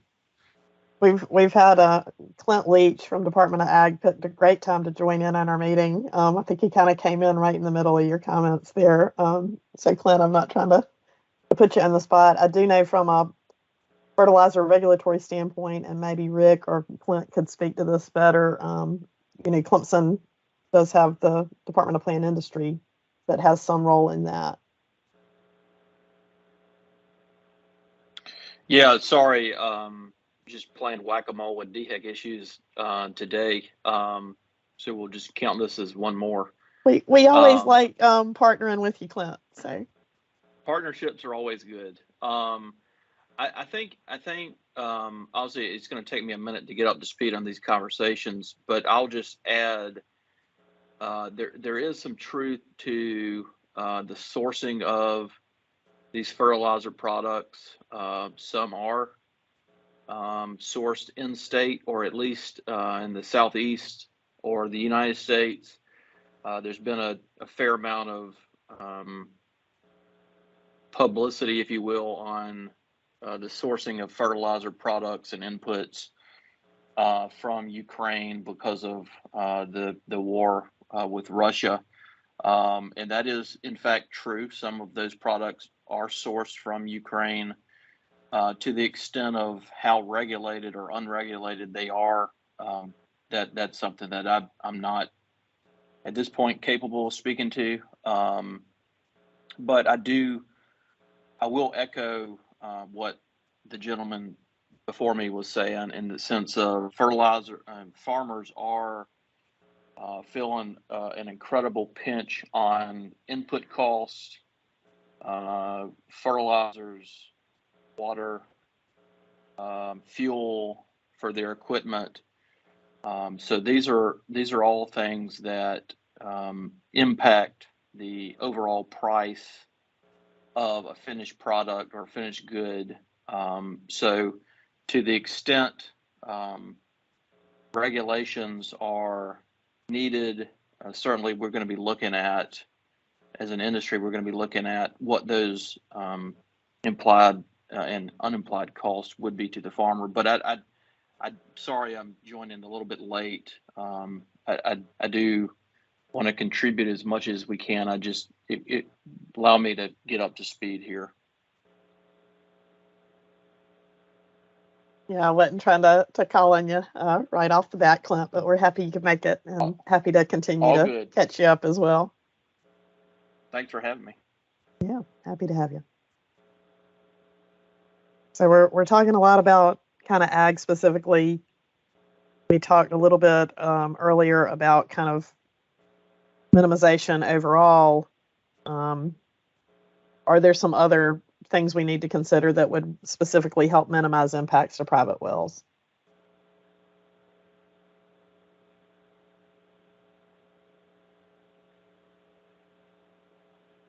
Okay, it's 2:30. We're having some great conversation, but I do want to make sure we take time for a little bit more discussion. Yeah, Paul? Christy, can I just mention, I know nothing about point of use technologies for private wells, whether they're carbon, opportunities where there are impacted private wells. And by the way, if these EPA numbers, let's have a great conversation about private wells, but the majority of the citizens we serve are served by public water systems who are all above these numbers. So if we really were interested in public health, we would deal with the larger numbers first. So we're very concerned about private wells, but there may be some point of use technologies that are either affordable or the state can subsidize where there are private well folks that then don't interfere with some of the programs that are really necessary, both for farming and other societal needs. So just an observation, that might be one of the most cost-effective ways to deal with this issue that I know nothing about. Apparently subsidizable is not a correct word, but I'm going to try to, if y'all will forgive me for my spelling typos in here. I want to make sure we're capturing those thoughts. Okay, I'm going to go back to, if we can, there's also kind of that, hang on. We talked a little bit about data collection and how important that is for helping us make informed decisions. So I wanted to see if maybe we wanted to touch on that a little bit. Are there some ways that, some ideas y'all have that could help us kind of enhance that data collection to make better decisions?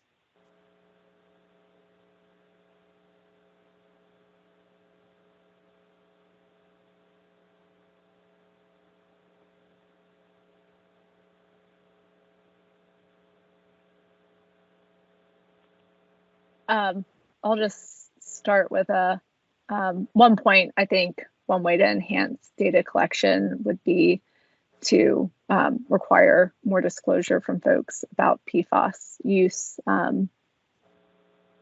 either whether they're receiving it, if they're a treatment plant, or if they're using it at their facility. So that's one way. Thanks. That's Emily, right? Yes. Okay. So this is Crystal. I have a question about, what is the perspective, I guess, from the regulated community about voluntarily disclosing this information about, levels of PFAS that might be in their sludge or effluent intended for land application?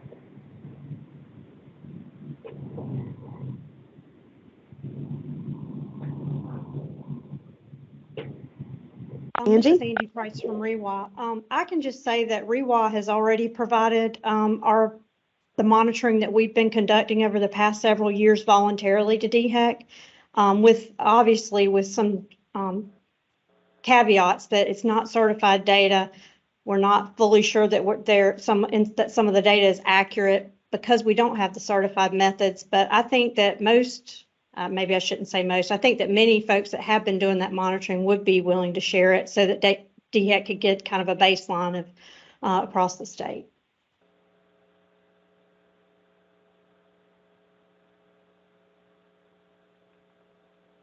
Yep. Thanks for that. Are there some other thoughts from kind of the industrial or business perspective in that voluntary disclosure?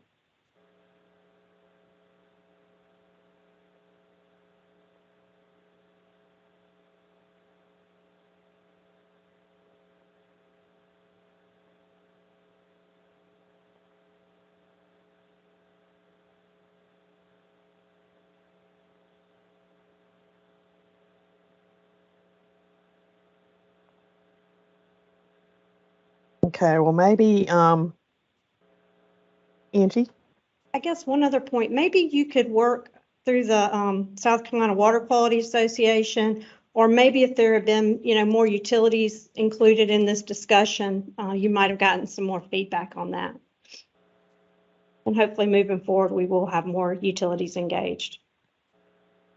Right, and I think that's a great time, kind of from a process standpoint, to recognize again. We wanted to try to bring together the best we could in a virtual setting, a smaller group that has representatives from a lot of different stakeholder perspectives for today. And I think you're hearing that reflected in the conversation and the feedback we're getting already today. But it's not meant to, limit and leave out other utilities or other representatives from all these and other stakeholder groups. And so with any process that DHEC does, we're always trying to be open to different ways to have stakeholder and public participation. Christy, this is Megan. Can I just add that the Water Quality Association did provide comments on that initial notice of drafting? Yes, So and they that's have- why we were trying Yeah. to make sure they were invited here. But Yeah. again, we were trying to make sure we were able to, have as But productive for the of a rest of the conversation. group, I just Yeah. wanted the rest of the group to know that they were, they have been engaged. Yeah, thanks. I'm sorry, Megan, I didn't mean to confuse the issue. I meant maybe DHEC could go through the Water Quality Association to solicit some of that data from their member utilities. I didn't mean that the South Carolina Water Quality Association was engaged. I know you have been, and I appreciate that. Got it. Okay. Thanks for that clarification.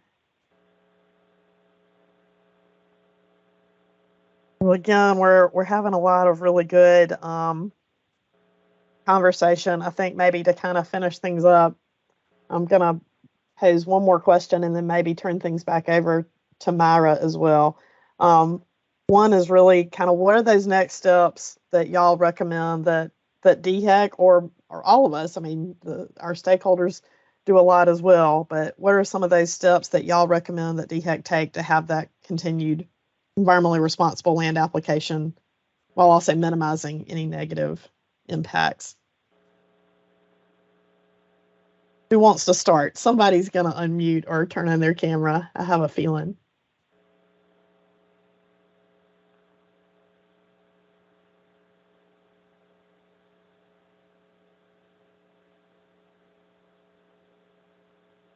From that municipality or water utility perspective, is there one next step y'all would recommend?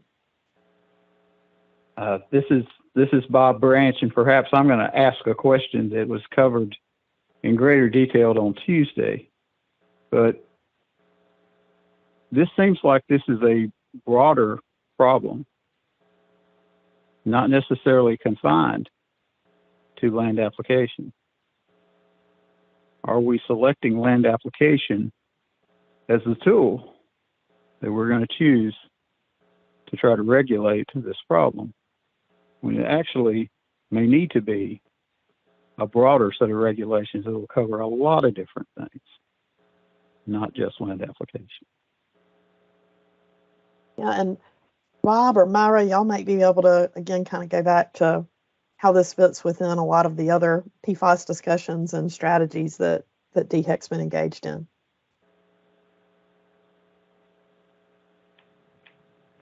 Yeah, this is Rob. And as I said earlier, this is just one of many aspects that we're looking at from a very broad method of trying to find out. But what we're trying to do here is find out how can we look at the private wells, the people who are having the drinking water, they were not really caught in the surface water or the public well sampling that we were doing. So we're trying to find the best way that we can know that the private wells have not had any type of impact or even the potential to be impacted. So that's why we kind of focused on the land application at this point in time.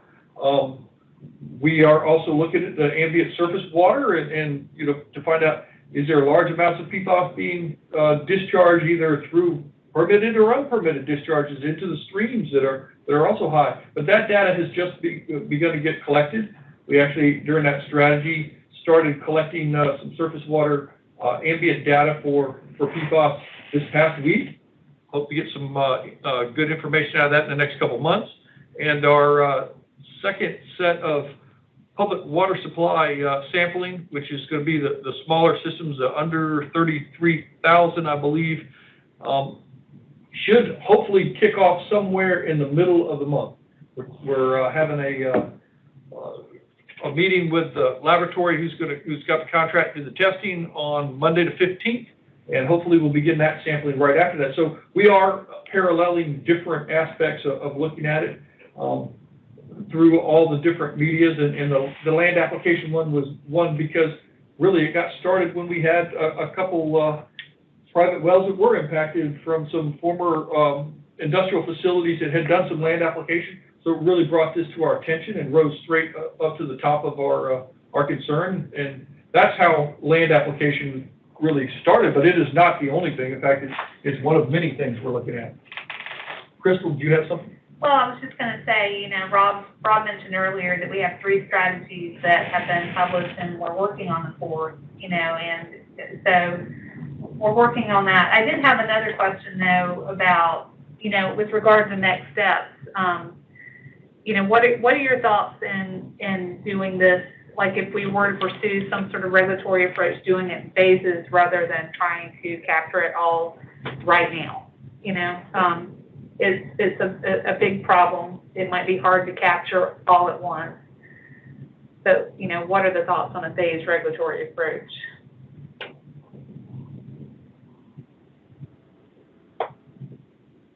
Well, the local government would support that. There's an old saying, a well-defined problem is half solved, and the problem is unfortunately not well-defined yet. We think a phased approach of characterization monitoring followed by maintenance monitoring with a second phase of, or, you know, coupled or leading right into minimization. If you do the characterization monitoring, you'll figure out where the herd lives, and then any solids that are land applied outside, you know, they're outliers, you would immediately work with those folks. I don't even think you're going to have to. I think they'll realize they're outliers and they'll be minimizing themselves. But I would do characterization, minimization, and then regulation. In the interim, if there are wells that we think are highly impacted, then we need to work with those folks to either get them onto public water supply, and we're blessed with a lot of federal dollars these days, unprecedented in our lifetimes, to maybe extend public service to those folks, or I identify point of use treatment technologies for those households. We're doing it in North Carolina with Comores. You know, there've been some places where there've been industrial facilities that have had those kind of impacts, and they've been able to address the drinking water needs of those individual homeowners while we come up with broader regulatory requirements. So we would fully support a phased approach here.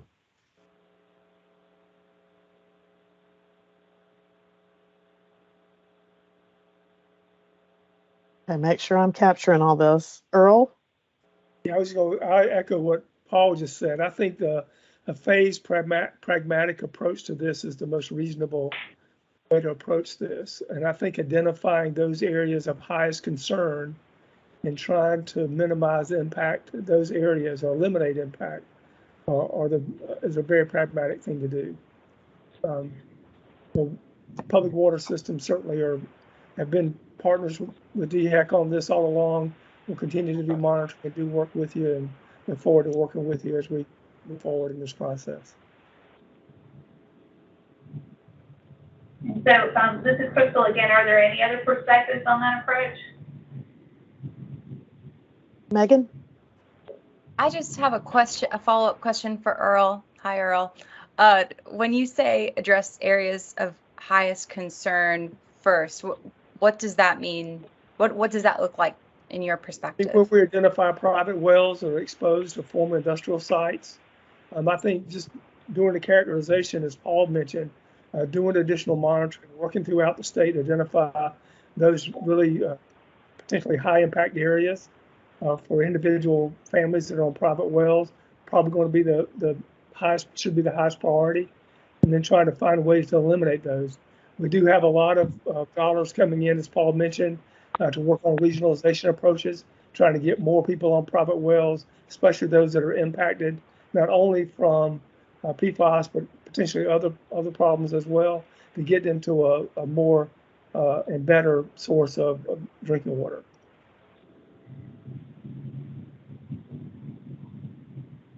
So only looking at the historic industrial use. No, they're just talking about prioritizing those as we work through this in a step-by-step process. I don't think we can go at this in a real broad, reaching, overly restrictive manner that may have other impacts as well. I think you can't, as I read from CDC, as I read from EPA, a lot of the studies that we are relying on this were a lot of animal studies, where a lot of animals were hit with very high levels of PFAS chemicals. And well, actually, over half of the studies, the 1,000+ studies, were on humans. But again, if you go read from their information, some of it is still, they haven't been able to reach some of the conclusions that some people are jumping forward with. So I think what got to rely on EPA and the federal government that has the resources to get to the level of coming up with MCLs and other. And in the interim, I think we need to make sure that we focus on a very methodical, pragmatic approach to what we do here, and do what we can do to try to minimize impacts in those highest impactful areas, especially. Yeah, I'm not against a phased approach. I'm curious as to what would be included in phase 1, phase 2. I think we could actually incorporate some of the ideas that have been proposed by DHEC in phase 1. And there may be a couple of things that can go in parallel as you work through this process. As Rob mentioned, there are other areas that DHEC is looking at other than the application of sludge, and that's what we're talking about today. But I think as we get into other areas where there's potential exposure, there's just so many potential or so many known exposures of PFAS chemicals, not just through drinking water, not just through land application. There's air, other products that we use, whether it's makeup or whatever, clothing. There's just a lot of products, cooking materials and stuff. So I think there's a long way to go on this, but I think that we've got to, again, just take a very phased, pragmatic approach to what we're doing here. We've got to make sure it's balanced and don't overreact or underreact to what we need to do. Yeah, Earl, this is Rob. Thank you for those comments. We felt at DHEC that we were taking a phased approach, and our first phase was to try to find out where it is and how much is in our sludges, because we really don't know. So our first phased approach when we were looking at this, and again, these are up for debate to be able to be modified and changed as we determine the phases, was to first monitor and report, really, for us not to have any regulatory kind of thing, but we wanted to find out where is it and how much is it. So that was our first phase, but we're open to making the other adjustments. We have never come out and said we're not going to allow any PFAS or any land application to go on right now while we're doing our study, which is kind of learning where it is and how much is it. So that was our first approach at phase. But if we're to back up and maybe phase and target certain industries or certain types of industries or certain other things, we're open to all kinds of solutions. Anything we can do. That was good. Thanks, Rob. Christy, this is Wayne Belger. If I could speak a minute. one thing I'd like to remind everybody on the call is from a farmer perspective, we're likely to start cutting corn in the next 10 days. And then in the interim, while all this conversation is going on, what are we going to be doing about the permits that are in the modifications that's in the process now? Some of them have been held up or being held up while a lot of this conversation is going on. I'd like to remind everybody on the call that it hadn't been that long ago that South Carolina Department of Agriculture and the governor actually realized that farmers played a critical role during COVID in supplying the vendors and the necessary products that we do for the industries that we serve. Particularly the industry we serve is on the food industry. And I think all this conversation is good, and everybody wants the same outcome, or I think they do. But in the interim, what are farmers going to be doing while all this conversation is going on?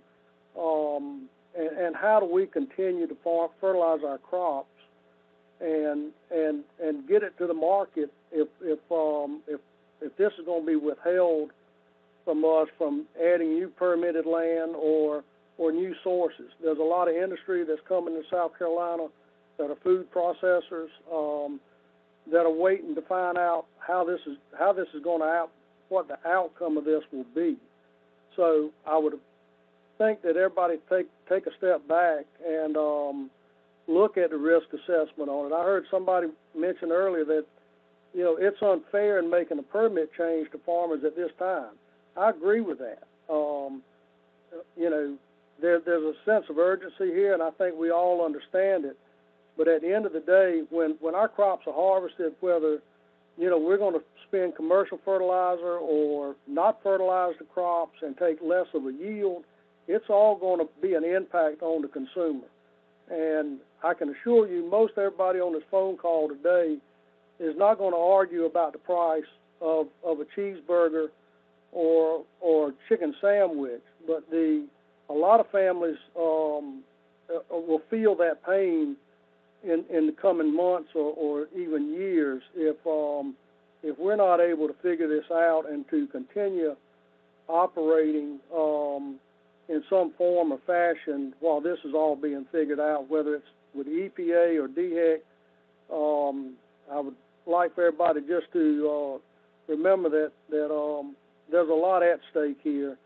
The farmers, we supply a good product. Most of our products and grains go right back into the state industry, and we depend on or have come dependent on. I don't say become dependent on, but sludge and land application has been very sustainable for our operation. I can't speak for everybody else's, but land application is a big part of what we do, as well as we have an awful lot of farm cooperative members that depend on land application or use it to supplement their crop needs. So just please take this into consideration while y'all are going through the process.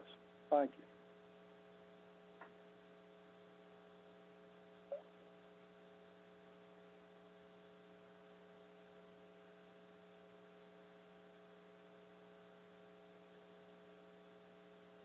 I was talking while I was on mute.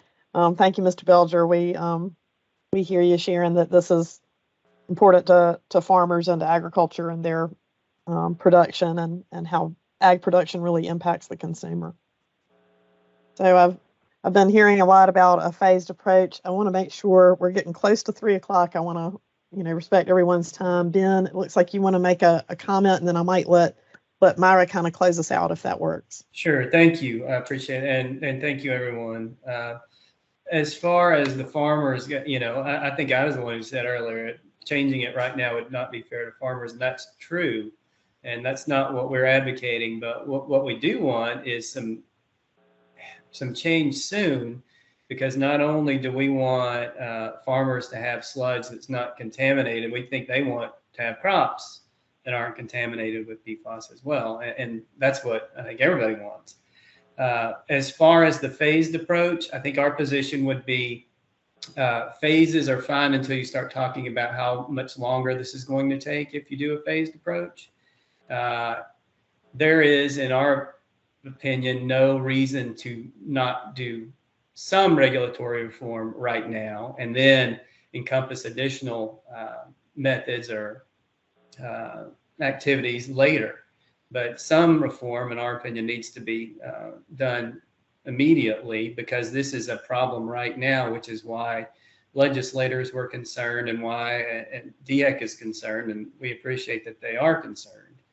And with respect to next steps that we recommend trying to find baselines for groundwater, soil content, and all of these places where PFAS has already been applied, so that when going forward, you have an idea of what's already there to make comparisons to other numbers, both what sludge is to be applied there and what is safe for drinking water, what is safe for consumption of whatever is grown there. So that's what we'd encourage as well.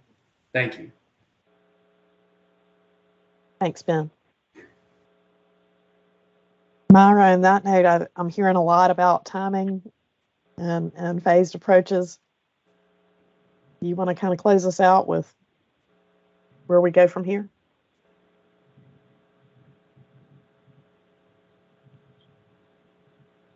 Hey, Christy, can you hear me okay? We've got you, yeah. All right, good deal. All right, well, let me make some comments. And first off, I just really I think today's conversation has been very, very good. And I can tell you honestly that every comment that was expressed and every point today really resonated with me. And I know it did to the staff sitting around the table with me. We recognize and agree with you, Mr. Belzer, there's a lot at stake here. And, you know, I think, like you said, there's lots of challenges and a lot of things that we need to think about, because when we get our path figured out, we got to make sure we're thinking about everything and all the connections, you know, with different program areas or medias. And, you know, I think when the health advisory levels dropped down so drastically, the level of complexity of this issue really went even higher. And that was for all states. And I think this is the case with EPA as well. You know, I know we get to the point about levels and stuff like that. One thing that we see, which we're encouraging EPA, you know, we've got health advisory levels, and then we have risk screening levels for cleanup that are different and looking at the impacts to private wells. And then we have a proposed MCL that's going to come out this fall that will take into consideration feasibility of technology and cost and benefits.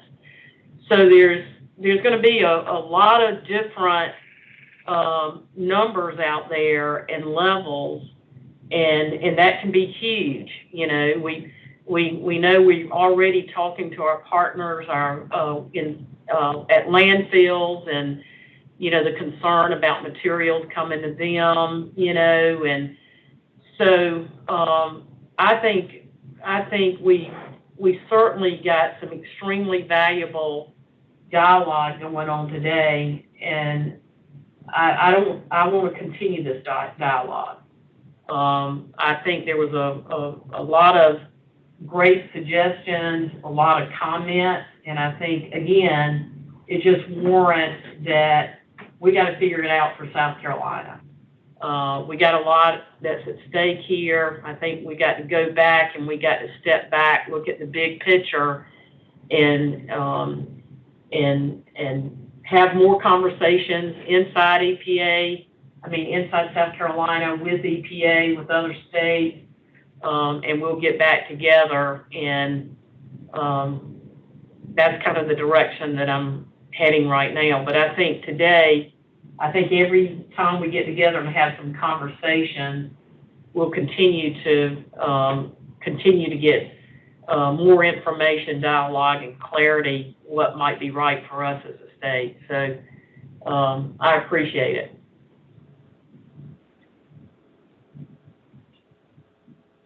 All right. With close that, us we are right at 3 o'clock, or actually it just turned to 3:01. So I want to make sure that I just say thank you to everybody for being committed to these conversations and part of these conversations this week.